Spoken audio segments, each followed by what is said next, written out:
Bueno, eso fue un poco la relación que tiene el sentido de la vida con la economía. Entonces vemos por qué planteo que es necesario para una economía consciente empezar por donde hay que comenzar. ¿Quiénes somos y para qué estamos? Y no hay más vuelta que darle. Ahora ya estamos en condiciones de preguntarnos, bueno, ¿y dónde se estudia esto? Hay un supermercado de sentido de la vida donde voy, digo, bueno, voy a tomarme este sentido. Me voy al sentido de la vida de un rugbyer y me tomo el sentido de la vida de un rugbyer, o me tomo ¿dónde lo tomo esto? ¿Cómo lo investigo? Bueno, como expliqué anteriormente, el ámbito racional de cuestionamiento del sentido de la vida se conoce como la ética. La ética es un ámbito de la filosofía que tiene muchos cuestionamientos que tienen que ver, bueno, primero proviene el griego de ética, de ethos, también de éticos, que tiene que ver con comportamiento, costumbre. Es el estudio, digamos, de normas morales que rigen la conducta humana, según la RAE, la Real Academia Española. Según Wikipedia, San Wikipedia, es estudio racional de la moral, la virtud, el deber, la felicidad y el buen vivir. Son otras formas de entender la ética. El cómo vivir y el sentido de la vida son cuestiones que recaen dentro de este ámbito. Si yo voy a preguntarme cómo vivir, estoy primero respondiendo a cuál es el sentido de la vida humana. Para alcanzar ese sentido, debo vivir de este modo. Entonces, este es el ambiente racional de cuestionamiento a este tema. Y ahora, bueno, como verán, cuando cuestionamos la cuestión antropológica, que es el ser humano, aparece la ética cuestionando esto, cómo debe vivir. ¿Cuál es el sentido de vida de ese ser y cuál es su modo de vida? Ahora, ¿cuál es el sentido del sentido? ¿Cuál es el sentido de hacernos esta pregunta? Entonces, es una pregunta que no estamos acostumbrados a hacérnosla tan seguido, ¿no? Entonces, ¿tiene sentido hacerse esa pregunta? Y yo nombro un martillo, como decir, ¿cuál es el sentido de la vida de un martillo? Tiene un sentido, ¿no? Ha sido creado para martillar. No ha sido creado para lo que ha sido creado un pincel, un tenedor o un destornillador. Parece medio obvio, pero las cuestiones que se plantean los filósofos son como de niños, ¿no? Hay que volver a los cuestionamientos ingenuos. Y así como me pregunto con algo artificial, una herramienta creada por el hombre, puedo preguntarme por algo natural. ¿Cuál es el sentido de la vida de una flor? Y puedo inferir de observarla, ¿no? ¿Qué es lo que hace una flor? Y digo, bueno, está dando fragancias al mundo, colores, y alimenta a otros seres de la naturaleza. Y no es una abeja, un delfín o un hongo, que tienen otro fin, otro sentido, que está interrelacionado con los demás. Lo vamos a ver en la biología, que está todo interrelacionado. Donde sacamos un elemento, se desequilibra. Podemos preguntarnos cuál es el sentido de la vida de cualquier ser vivo. Y esto lo ha hecho Aristóteles y ha clasificado ya hace 2500 años. Fue el primer botánico que clasificó los seres vivos, no es esta exactamente.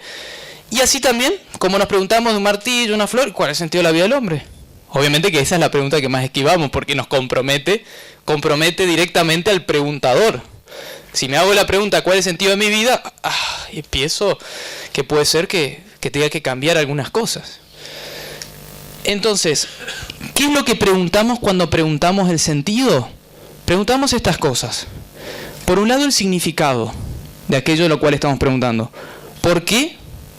¿Por qué el martillo? ¿Para qué el martillo? Y también la dirección del movimiento.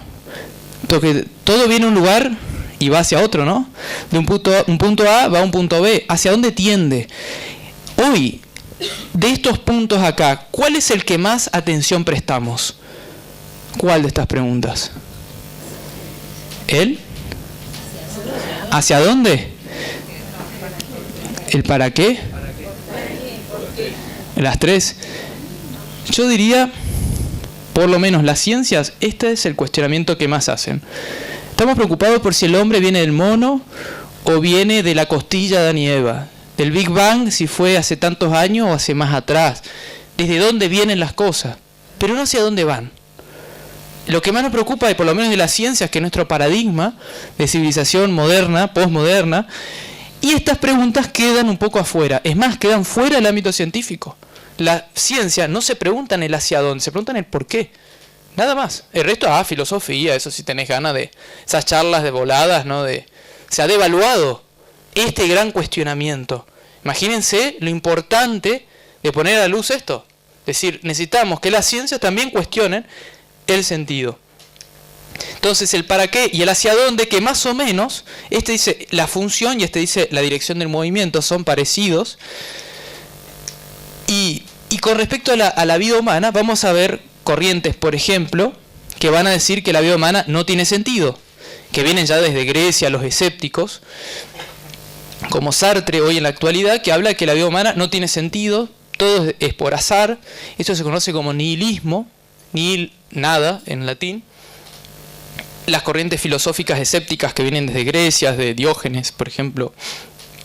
La vida humana no tiene significado, pero tratamos de buscarlo para justificar nuestra existencia. Y esto es un momento histórico, ¿no? El descreer de todo, el nihilismo. Y antes existe la otra postura, por ejemplo, de Aristóteles, que dice que todo tiene un fin. El martillo, la flor, no hay nada que no tenga un lugar hacia donde esté tendiendo, porque no hay nada que esté quieto. Viene a un lugar y se va a otro, o sea, todo tiene fin.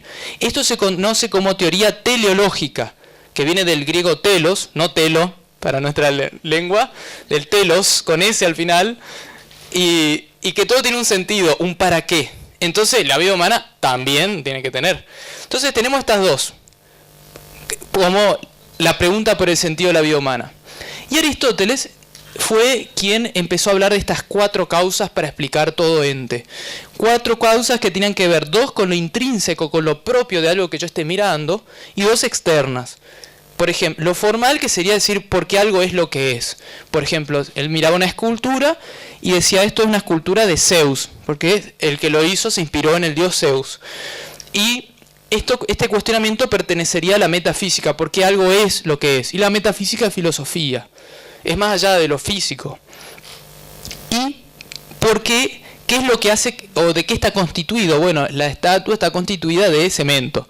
Entonces esta es la causa material, acá.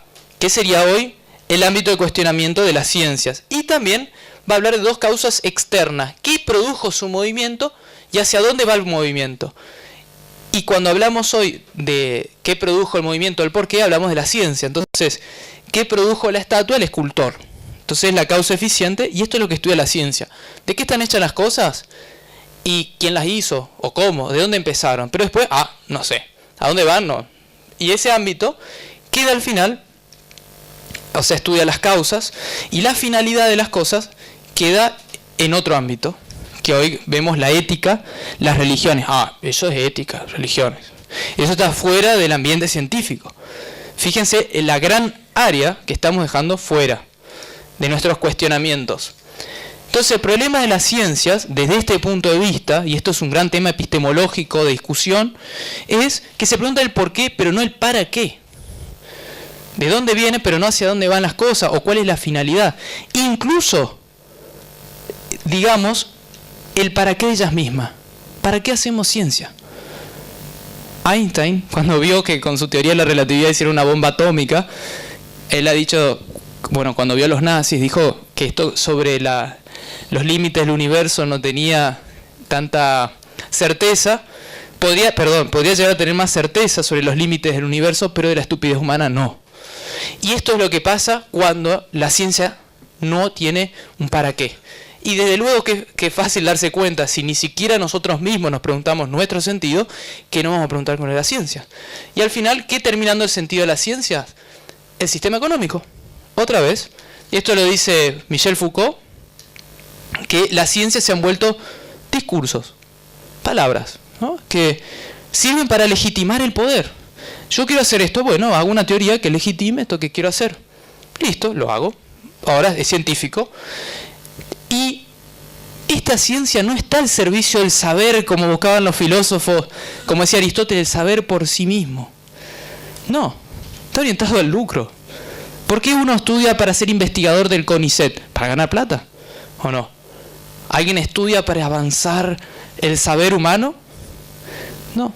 Entonces, ¿cuál es el fin de las ciencias? También, preguntarse el fin también tiene que ver con el fin de lo que estudian los fines también.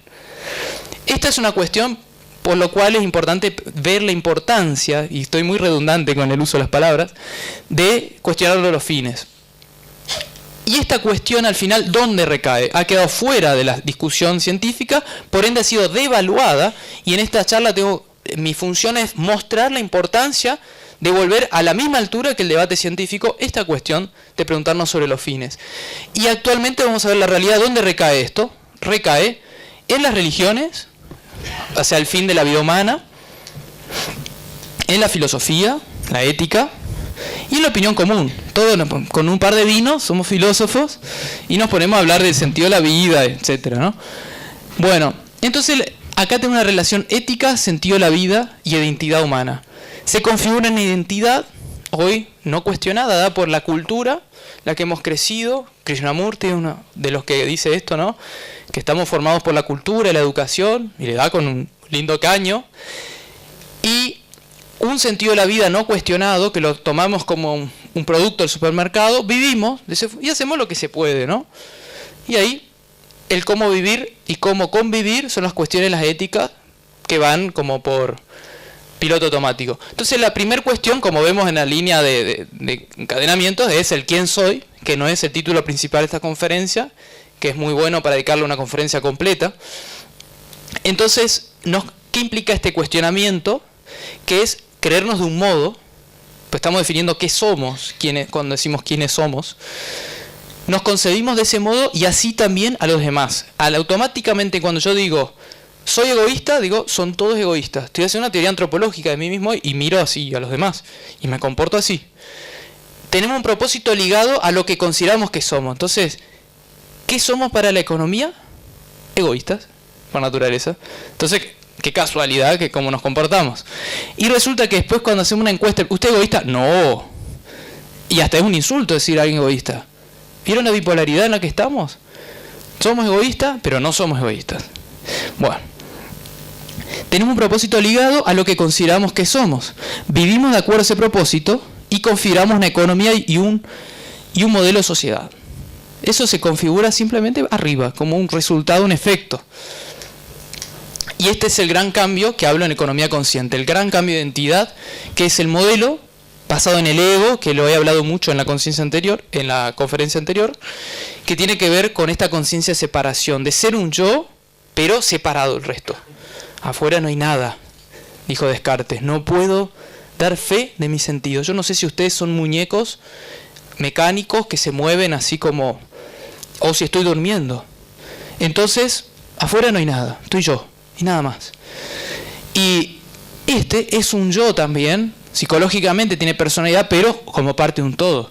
Yo soy un yo desde este entorno en el que estoy. Es más, no hablaría español si no estuvieran ustedes. ¿De dónde lo aprendí? No existiría el lenguaje. Y ya vamos a ver esto con el Ubuntu. También es el pasaje de esta identidad, que a mí me gusta nombrarla resumidamente, del Homo economicus, que han bautizado sociólogos al hombre moderno, occidental, que hoy se ha vuelto global, porque, como dijo Einstein con la estupidez humana, creo que se ha vuelto global, ¿no? Lo vemos al occidental en los países orientales también hoy. O vemos, este mismo comportamiento se reproduce en Buenos Aires, tanto como en Shanghái, en Tokio o en Seúl. ¿Cómo pasar de esto a un hombre consciente?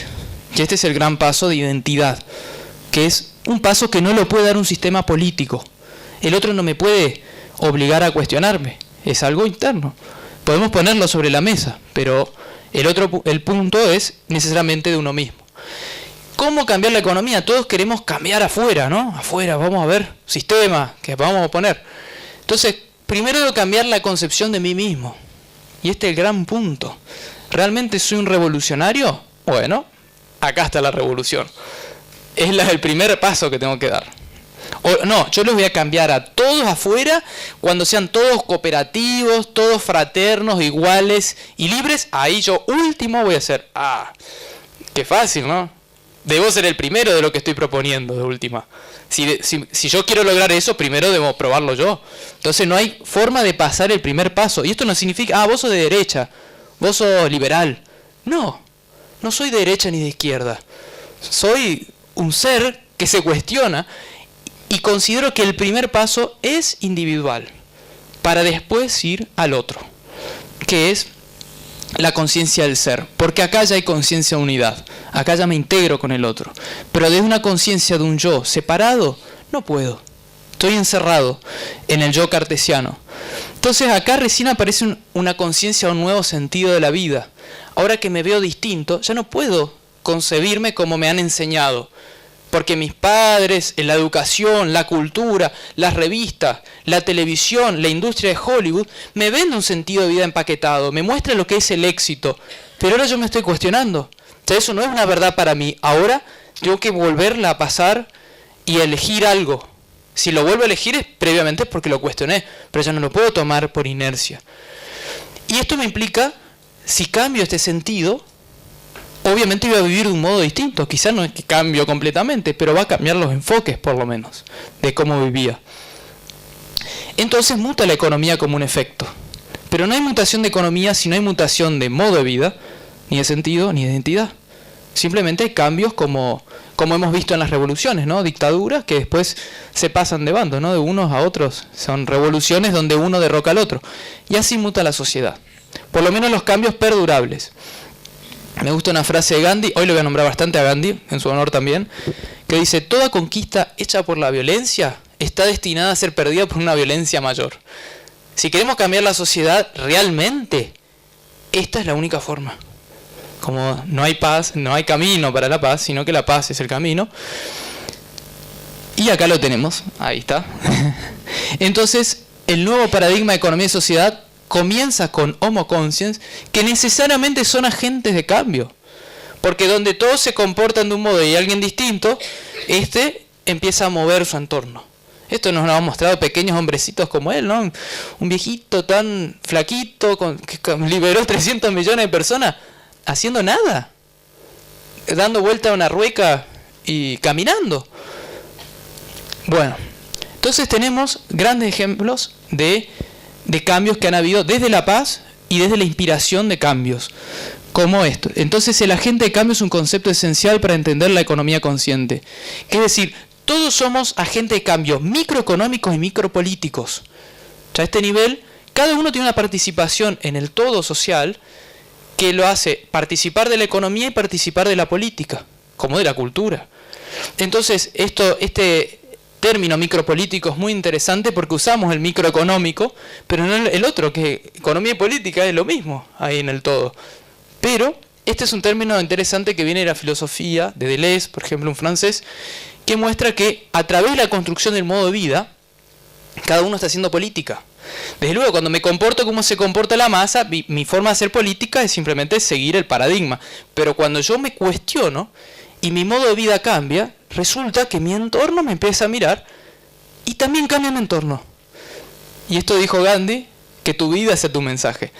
Por eso, porque era muy consciente de lo que él hacía, ¿no? O sea, dando vuelta a esa rueca, fue realmente un revolucionario.